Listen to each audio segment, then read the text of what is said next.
არჩევნებში მონაწილე ოპოზიციური პარტიები პასუხობენ სალომე ზურაბიშვილის მოწოდებას, რომ გადახედონ საკუთარ გადაწყვეტილებას 4 ოქტომბრის თვითმმართველობის არჩევნებთან დაკავშირებით.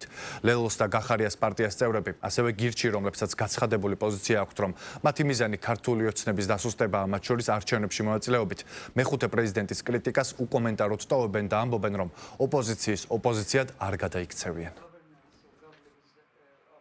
ჩვენ არ ვართ ოპოზიციის ოპოზიცია, მით უმეტეს არ ვართ სალომე ზურაბიშვილის ოპოზიცია, მას აქვს თავისი აზრი.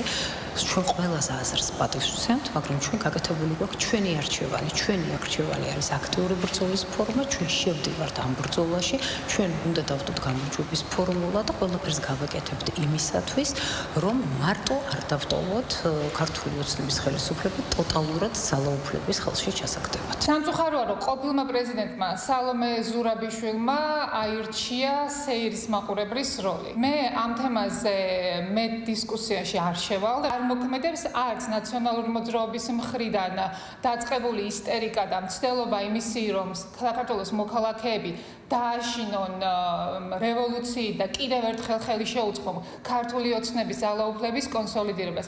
ჩვენ თანმიმდევრულად პირველივე დღიდანვე ვამბობდით, რომ ჩვენთვის მიუღებელია რევოლუციური სცენარები, ჩვენ ვაპირებთ, რომ მუნიციპალური არჩევნები გამოვიყენოთ იმისთვის, რომ მივწვდეთ საქართველოს თითოეულ მოქალაქეს. შეცდომები უნდა აღიაროს, რაც წასულში დაუშვა და თუ შეცდომებს და აღიარებს მოინანიებს იმ შეცდომებსაც დაუშვა. მათ შორის ოპოზიციის პარტიის მიმართ თავისი უიდეო აქტივიზმით და იმ საქმეებით, რომელიც საბოლოოში ყველა დამაზიანებელი აღმოჩნდა ოპოზიციის, იქნება ეს ქარტია თუ დროებითი მთავრობა თუ ასე შემდეგ.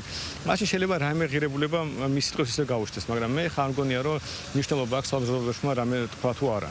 რაც უნდა თქვას, არც პოლიტიკური პარტიების გაწოლება შეიძლება და არც ზოგადად ამორჩელის ქცევა. სალომე ზურაბიშვილის მორალური უფლება არ აქვს საერთოდ ვინმე გააკრიტიკოს. ისინიც კი, ვინც დღეს პოლიტიკურ ასპარეზზე არიან არჩევნების მომხრე, მაგრამ მთავარი მიზანი აქვთ ერთადერთი, რომ როგორმე განვითარდეს ეს რევოლუციური სცენარი საქართველოში.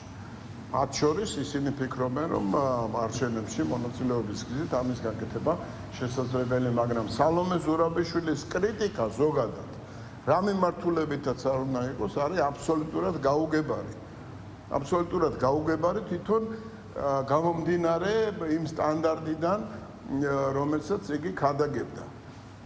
ევროპული პოლიტიკური ცხოვრების სტანდარტი. როგორ შეიძლება არჩევნების გარეშე ხორციელდებოდეს საქართველოში დემოკრატიის განვითარება, ეს მას არასოდეს ამ თემასთან დაკავშირებით არ უდაპარაკია. ჩამოყალიბდა როგორც რევოლუციის ერთ-ერთი ლიდერი.